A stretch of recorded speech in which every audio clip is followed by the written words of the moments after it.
Pour ceux qui travaillent ou ont déjà vu une mine de près, ils savent que les véhicules qui opèrent à l'intérieur des mines sont gigantesques. Mais pourquoi les camions des sociétés minières, les fameux camions hors route, sont-ils si grands?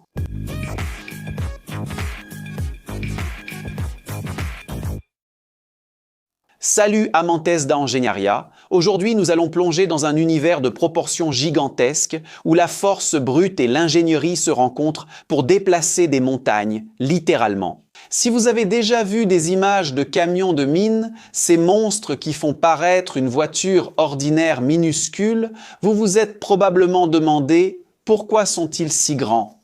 Nous ne parlons pas des camions que l'on voit sur les autoroutes, mais de véritables colosses conçus pour cela. Ces véhicules sont des pièces fondamentales dans l'industrie extractive, transportant des tonnes et des tonnes de minerais et de stériles chaque jour. La réponse à leur taille n'est pas simplement une question de plus c'est grand, mieux c'est, mais plutôt une équation complexe d'économie, d'efficacité et de pure nécessité. Mais au final, que sont ces géants de l'exploitation minière et pourquoi doivent-ils être aussi imposants? Les camions hors route de l'industrie minière, également appelés camions bennes de mine ou tombereaux de mine, sont des véhicules spécialement conçus pour transporter de grands volumes de matériaux dans des environnements miniers. Contrairement aux camions routiers, ils ne sont pas faits pour rouler sur des routes pavées, mais plutôt sur des pistes de terre, de gravier et de roches à l'intérieur même des mines. Leur conception robuste, leurs pneus géants et leurs moteurs puissants sont faits pour supporter des charges extrêmes et des conditions de travail sévères comme des pentes raides, la poussière, la boue et des températures élevées. La nécessité de transporter une quantité massive de matériaux en une seule fois est le point de départ de leur taille. Imaginez une mine à ciel ouvert où des millions de tonnes de terre et de roches doivent être déplacées pour accéder aux minerais précieux. Chaque trajet compte et chaque kilo transporté a un impact direct sur la viabilité économique de l'opération. Et quelle est la principale force motrice derrière cette démesure? La réponse, c'est l'économie d'échelle. Dans l'exploitation minière, le coût par tonne de matériaux déplacés est un facteur critique. Plus vous pouvez transporter de matériaux en un seul voyage, plus le coût unitaire de ce transport est faible. C'est une logique simple, mais avec des implications énormes. Un camion plus grand signifie moins de trajets pour déplacer la même quantité de minerais, ce qui se traduit par moins de carburant consommé par tonne, moins d'heures de travail pour les conducteurs et moins d'usure générale de la flotte.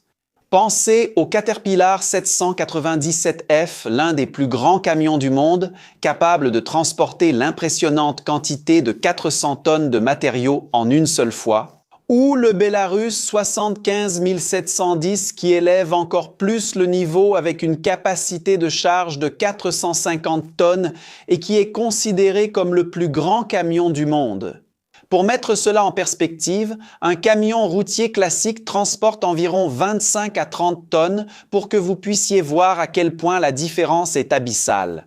Cette capacité permet aux sociétés minières d'optimiser leurs opérations en réduisant le nombre d'équipements et de personnel nécessaires pour atteindre leurs objectifs de production, ce qui, au final, signifie plus de profit. Mais comment cette capacité colossale se traduit-elle en efficacité opérationnelle et en productivité au quotidien dans la mine? Eh bien, l'efficacité opérationnelle est la clé du succès de toute société minière, car avec des camions géants, la productivité augmente de façon exponentielle. Et c'est un fait. Moins de camions signifie moins d'encombrement sur les routes de la mine, ce qui permet un flux de travail plus fluide et plus rapide.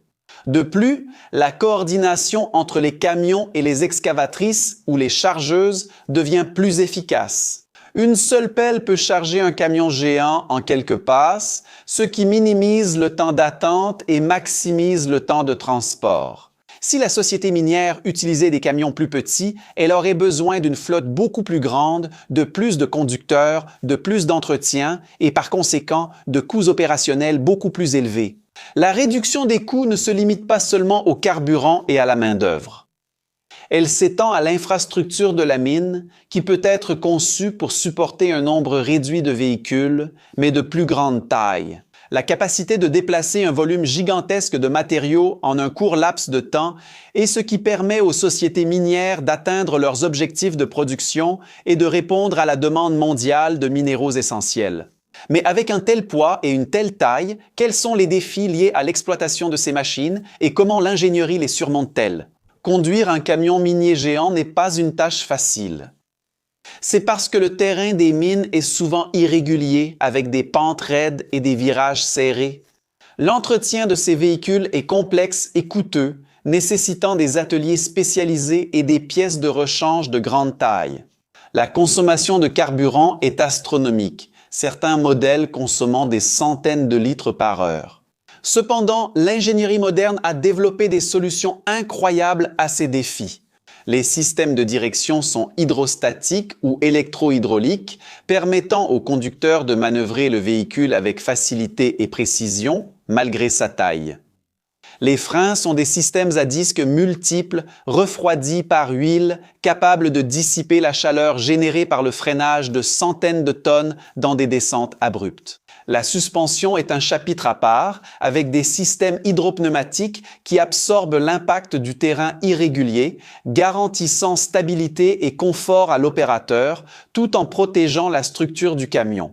Beaucoup de ces camions utilisent un système d'entraînement électrique, où le moteur diesel génère de l'électricité pour les moteurs électriques situés dans les roues, offrant ainsi un couple très élevé et un contrôle précis, surtout dans les rampes.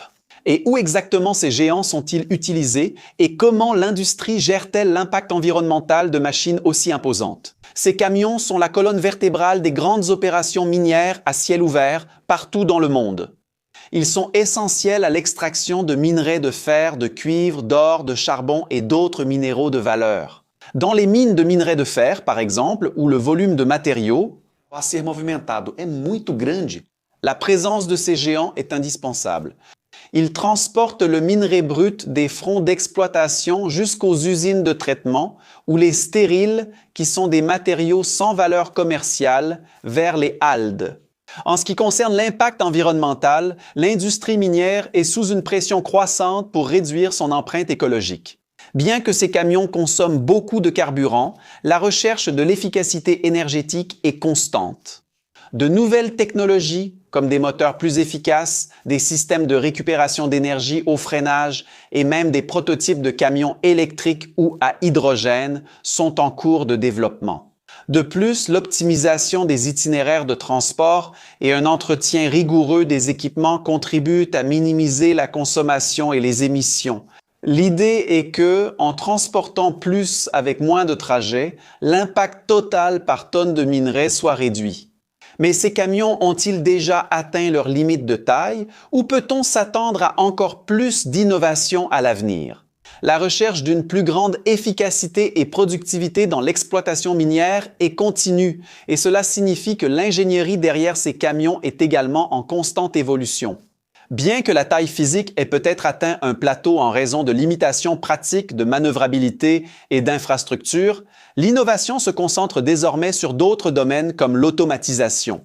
Les camions autonomes qui fonctionnent sans chauffeur sont déjà une réalité dans de nombreuses mines, augmentant la sécurité et l'efficacité 24 heures sur 24. L'électrification est une autre frontière, avec le développement de camions hybrides et entièrement électriques qui promettent de réduire drastiquement les émissions et les coûts opérationnels. La connectivité et l'analyse des données jouent également un rôle crucial, permettant aux sociétés minières de surveiller les performances des camions en temps réel, d'optimiser les itinéraires et de prévoir les besoins de maintenance, garantissant que ces géants continuent de fonctionner avec une efficacité maximale. L'avenir de ces monstres de l'exploitation minière est sans aucun doute plus intelligent et plus durable. Une grande partie de mon expérience professionnelle se situe dans le secteur minier et je côtoie ces géants presque tous les jours. Et même si je n'ai jamais été à l'intérieur de l'un de ces véhicules, j'ai déjà pu constater de près à quel point c'est impressionnant de se tenir près de l'un d'eux. Et comme on se sent petit, Alors, la prochaine fois que vous verrez l'un de ces camions géants, souvenez-vous que leur taille n'est pas un caprice, mais bien une solution d'ingénierie brillante à l'un des plus grands défis de l'industrie moderne, déplacer des montagnes de manière efficace et économique. Si vous êtes arrivé jusqu'ici et que vous avez aimé la vidéo, profitez-en pour vous abonner si ce n'est pas déjà fait, laissez un j'aime et activez la cloche des notifications. Et vous, avez-vous déjà vu un de ces géants de près? Lequel vous a le plus impressionné? Laissez votre commentaire ci-dessous et partagez cette vidéo avec vos amis et votre famille. Ici à côté, il y a 2 vidéos intéressantes que tu dois regarder pour élargir tes connaissances et explorer ta curiosité. Et si tu veux nous soutenir, laisse ton j'aime, abonne-toi à la chaîne, active la cloche et envisage de devenir membre de la chaîne. Voilà, chers amantes da Engenharia, un grand salut et on se retrouve dans la prochaine vidéo. Salut!